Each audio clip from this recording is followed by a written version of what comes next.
Hi, welcome to Talia Nerds Out. This is the knitting edition. I actually have several books to show you that do relate to aforementioned knitting. I believe that I have mentioned in other podcasts, at least, I keep calling them podcasts, but, other booktubes.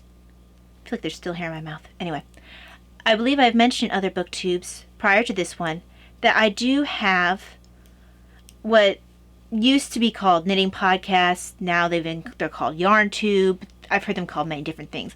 I'm old fashioned. I call it knitting podcast even though it's video.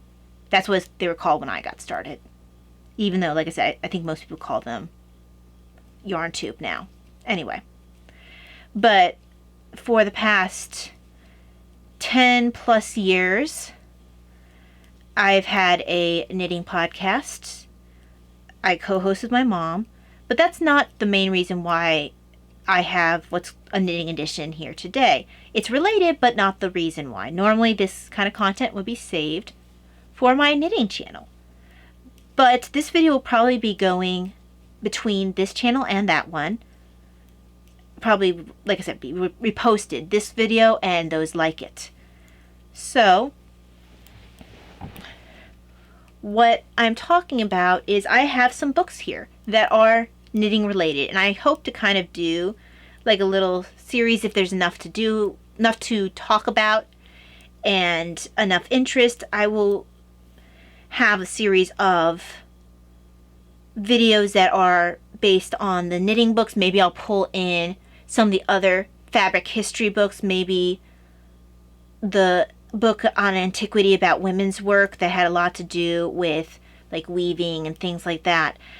I kind of think maybe I'll make a series and those kind of books will stick there, and it won't necessarily have to be era specific, although it can be if I'm at a quarter in the Historathon where a certain book might work. But these books that I'm currently going to show that I have right here, they are not era specific, so they can run irrespective of what quarter we are currently on for the Historathon. So let me go ahead and put this down and I will show you the first of them. Well, I think first of all, I don't remember if it was this year. I think it was this year. Maybe it's last year. I had listened to an audiobook that was called The History of Hand Knitting. And that was probably the first one that it was the first one that I did on BookTube that was related to crafting. And I just wish I could remember what period I did. I do think I did it this year. I can't remember when. I would have to check Storygraph or Goodreads. But regardless, that was an audiobook. In retrospect, I do wish that I had read it versus listened to it. I probably would have gotten more out of it. And perhaps I would have seen some pictures as well. So let me mark off that row and I will show the first book. So this one is based not just in England, this is all of Britain. A journey through Britain's knitted history. This kind of gives a feel of a mixture between a history of knitting in Britain, but also kind of like a travel, well, they describe this as travel writing. So this, in the back it says, for millennia, Britain's people have farmed sheep and used their wool, developing unique skills and beautiful crafts that bound many communities together. In this golden fleece, Esther Rutter travels the length of the British Isles to tell the story of wool's long history here and its influence on our landscape and culture. From Shetland to the Channel Islands, she unearths fascinating histories of communities whose lives were shaped by knitting, weaving, and spinning. Among them, the mill workers of the border counties and the stocking knitters of Wales, reminding us of the value of craft in our intimate relationship with wool. This one review says that it is a likable guide, the author is a likable guide with a good eye for a story. She gives us material culture combined with social history, memoir, oral testimony, and travel writing. So this should be a quick, easy read, as well as giving me something of a feeling of the history of knitting in Britain. So that is the Golden Fleece. Let me just at least get my next row started. And like I said, I think that one will go pretty quickly. That one will probably be the first one that'll get replaced by something else. Now, I don't anticipate replacing it with some of the books that are, there's some really odd, maybe odd's not the best term for it. There's some special knitting books out there. One's knits and, let's see, hold on.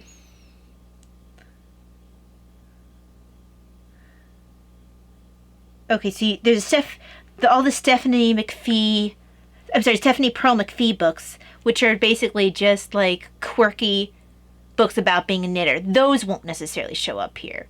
Those aren't generally big reread books. They're just like, haha, and then you put them away not to pick them up again. So I don't see that developing in these videos, but like I said, maybe branching out into some of the other historical crafts through the eras, that might eventually show up here, and decide how far I get out of the realm of fiber arts. I can see maybe doing some of the stuff on pigmentation, because the fabrics that get dyed, although that could also eventually pull artwork into this too. So I had to think about it. This at least is going to be dealing with things that have a fiber arts focus. So this will bring in some of the women's work of that era. So, and I'm saying women's work specifically because I'm thinking of a specific book. I believe it was based in antiquity and talking about things like the spinning and weaving and things like that for women of antiquity. So yeah, this is the first book. The second one, and actually I might do this one next. The second one I actually had Kindle form for, but I wanted to have it in physical form, and I'm kind of glad I do. Hadn't realized quite how big it is. No Idle Hands, The Social History of American Knitting by Anne L. MacDonald. And I mean, it's just like what it says. It's going to be talking about the history of knitting in America. And here's some of the quotes in the back. There's not one art practiced by ladies which is more deservedly popular than knitting. It is so easy, requires so little eyesight, and susceptible of so much ornament that merits the attention of every lady. Let every lady whose nerves are breaking under... So a lot of these quotes are from like 1850s, early 1900s, 1925. I do want to give actually some of the quotes in the introduction because they were really kind of funny. Let's see. And it talks about different eras of knitting. Talks about Victorian knitting and westward knit. Oh, say can you knit for Sammy? 30s knitting craze. The 40s knitting in war and peace. So all this other kind of stuff. But the introduction... Okay. So this was the part that cracked me up, and my mom and I were reading this together, and we were like, this is just so great. So this is in the introduction. Sorry. And it was talking about... My dust jacket keeps trying to come off. That's not what it's talking about, but it still keeps trying to come off. Stay. Anyway. It's talking about... When these hundreds of knitters are attacked by the why do you think more women than men knit question, most responded in this vein. Now, I do know a fair amount of male knitters. Not nearly as much as I do female knitters, but I do know them, that these unicorns do in fact exist. But here are the quotes from the introduction about why more women than men knit. Girls are less fidgety, sit quietly longer, and perform small motor tasks like knitting earlier than boys, whose inner energy drives them to gross motor skill activity. From an elementary school teacher. Next quote. Maybe we women knit more because we're involved in more intimate social interacting, and the traditions of keeping hands busy while talking stuck with us.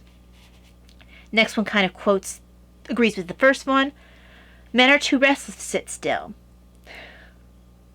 This one might actually be true for some guys, depending on the family culture, the culture of the area. They're afraid to be called sissies. The next one, in this part of the country, Wheeling, West Virginia, boys play football. They don't knit. Then the next one, they can't tell their right hands from their left unless they are holding a screwdriver. After that, in agricultural societies, men did the field work and were busy with animals and couldn't take knitting along because it would get dirty, while women did housework and had access to running water during free moments between cooking and farm chores.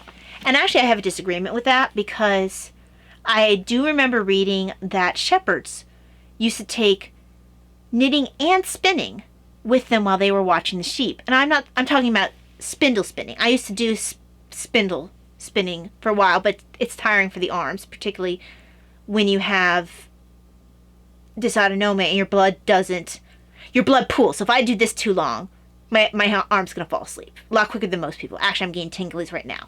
But anyway, they would spin yarn while they were watching their sheep sometimes, and they would knit some. So that really doesn't hold water. I do need to find, I probably got rid of it. I had a book that covered some of the history of spinning, which was interesting, even though I don't spin anymore. I might still have it somewhere. If I do, I'll add it to my repertoire of books that I'll try to go over, because it was interesting, even if I don't intend to spin. Let's see. Next quote, women can knit while they nurse their babies. I did it all the time. I don't want to think about how that works. It just sounds really awkward to try to do that around a baby. Okay. Like, not poking the baby and then juggling baby and juggling knitting. That just seems like something's going to get hurt. And most likely the soft little baby thing. Anyway. Next, men are more comfortable in their workshops. After that, they don't really think that much about clothes. We women are more open with our knowledge and share our pleasures more. Not sure about that one. Although, I know my dad mentioned that in the artistic community online, it seemed like they're less willing to share tips and stuff with each other than some of the knitters are. I believe that's what I remember him saying. So I don't know if that has something to do with the artist culture in particular, or if it's a male versus female thing. Although I would think that there's equal number of female artists than there are males, versus in the knitting community I think there is still predominantly female knitters. Okay, let's see. I don't know why they don't, but I like it that way.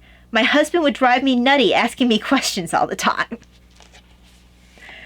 I knew a husband and wife team where he learned to knit when he was dealing with some health issues. It sort of helped relax him. And he did have to ask her questions all the time because she was far more experienced in it. But it was cute. It was sweet because they had this thing together and they ended up making it a business for themselves. Anyway, the only knitting man I ever knew is my 34-year-old son, who has knitted ties and a sweater, but he is in the Navy, so he doesn't brag about it. I would think that actually would be useful, like, if you were deployed somewhere, especially during a period of time where you didn't just have a bunch of factory-made socks available to you back in the day when people did knit all their stuff. I could see where that might be useful to have that skill on a ship. Heck, I could see how it might be useful.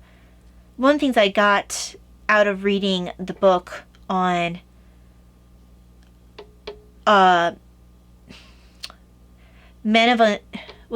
Sons of Uncertain Means, or Young Men of Uncertain Means, something like that. It was about the careers, Gentlemen of Uncertain Means. It's about the young men who were not first sons and had to look for a career. And when they talked about the Navy part, they talked about the long periods of time where they were doing nothing, while they're either waiting for a favorable wind or they were just waiting for something to happen. And I could see in that case where something like having knitting to do might have been a useful thing to have to while away those long hours of just waiting.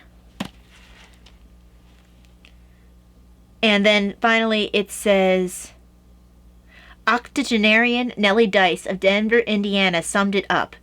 I think men do not generally knit because traditionally it is still as much women's work as it was in my grandmother's day. But actually, I'm sorry, I hadn't read these quotes. Others, however, sense change. Perhaps more younger men are knitting. They aren't so hung up on sexist roles as in my generation, from a writer in her 80s. In these changing times, all kinds of men are caring for children, doing laundry and housework, and are more interested in creative crafts. I believe that with the cost of handmade sweaters and the change in men's attitudes towards who does what, there will soon be an increase in interest in learning to knit. And this one, that was one I thought it was funny I had to add in. I'm not so sure that it's fear of being called sissy that bothers them, but, like my husband, fear that their wives would load them with knitting projects. My husband is sharp enough to realize that it would be curtains for him if he learned how to knit, especially since I work in a yarn shop. So that's a good quote to end that book for, and reading about that book. But if that introduction is anything to go by, this book is going to be a lot of fun to read. It has nice pictures in there, and it's just going to give a nice overview of knitting in America. Now, I do think this is an older book. Let's see when this was written, because this is going to be pre the online knitting community, I'm quite sure. So I do believe the book was published in 1988, but she used articles from the 1930s, 1920s, 1940s to as resources within the book. So that's why she has these other dates. So this is a 1988 book. A lot has changed in the knitting landscape since then. There are knitting designers that are quite well known. Stephen West is one of the better known ones. He's known for his crazy geometric knitting patterns, which I probably will never personally knit because some of them are quite weird. Actually, I don't have it here right now, but I'm currently knitting a log cabin blanket by a male designer. He has a place called an online shop called 10 Hours or Less. So there are plenty of men who have now entered into the knitting community that probably would be considered unlikely to enter the community at the time that this book was written, at least to the extent that they have entered the community. There are knitting podcasts that are done by men alone or men with their spouse. It's just, there's a lot more men who knit than the introduction to this book ever would have, than the people in the introduction to this book would have ever expected. So this will still be a fun book to read, even though it's going to stop before it hits the 1990s. Actually, 88, this book was published the year after I was born. So yes, now you know that I am old. Yes, 1988. So, quite a lot has happened just culturally for knitting since then. And a lot of that has been brought about by there being an online community so knitters across the world can connect. Okay, so there's that one. The final one, and maybe I'll actually be able to use this one to kickstart a project that I've been working on that I need to finish. It's a cabled sweater that I've been meaning to finish for my sister that I just haven't had the brain power and energy to. But the reason I'm mentioning it is because this book is called Irish Aran. So Aran knitting is, like you see here, it's a lot of times what you think of with the cables. And I actually have, and I'll try to wear it one time while I'm recording one of these videos. I have a white cabled sweater. Actually, it has some of these designs on it, although it's got a zipper. I knit a white cabled sweater with some of these designs, but with a zipper. So I'll try to wear it while I'm doing one of these videos at some point. But this book not only talks about, okay, what is Irish Aran, it also talks about, yes, where this comes from. It talks a little bit about different kinds of stitches, but what I like about it, besides talking about these stitches and some of the cultural stuff, it talks about what the stitches mean, what message you're trying to send, because different stitches, you might see a combination of them to, it gives different messages. Like this one cable, which is a very common cable, this one right here, means luck. Then the one next to it, which looks like a diamond, means wealth. The other one next to that, which is called the Tree of Life, represents family. The Ladder of Life, so it's like you have, basically it sounds like you have a ladder. That's supposed to represent health.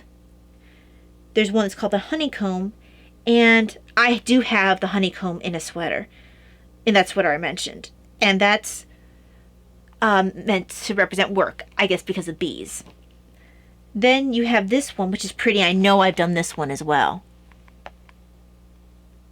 You can't see it very well, but that's called trellis, and that means success. Then they have one that kind of looks like an arrow. It's called a zigzag, and that's supposed to represent love. Then they have the Irish moss, which kind of looks to me like it's a just a normal moss stitch, which I have in multiple patterns. That's supposed to mean nature. And then finally, they have one that's called Trinity, which I can't see very well what it is. I'll have to see if they tell me how to do it. And that's supposed to represent God. So they could do a variety of these patterns mixed up to try to mean something. Like my mom and I were talking, like, okay, you could have things like the Tree of Life for family put together with health and maybe love and God, and you can make this lovely little baby blanket or a prayer shawl using these Aran stitches that have these traditional meanings behind them. But besides talking about what they mean, they talk about, okay, what it was like in Viking Ireland, early professional knitting in Ireland, spinning, Ganses, the Book of Kells theory. Oh yeah, you guys remember when I talked about the Book of Kells last quarter? Yes, I always thought that the Book of Kells, I thought I could see patterns like I've done in cabled sweaters before. So it's interesting that they're mentioning that here. And they even mention the Quiet Man. And apparently they got local Irish knitters to make the sweaters for the cast members. So like this one character who was I think it was part of the IRA. And it just shows some of the knitting patterns from way back when. Oh, isn't this adorable? It looks like she's knitting either with her grandmother or great-grandmother. It's hard to tell.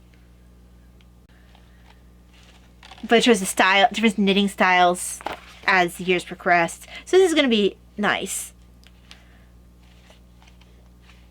A fun little history. I don't know if it's going to give me any patterns at the end, but I might every once in a while pull.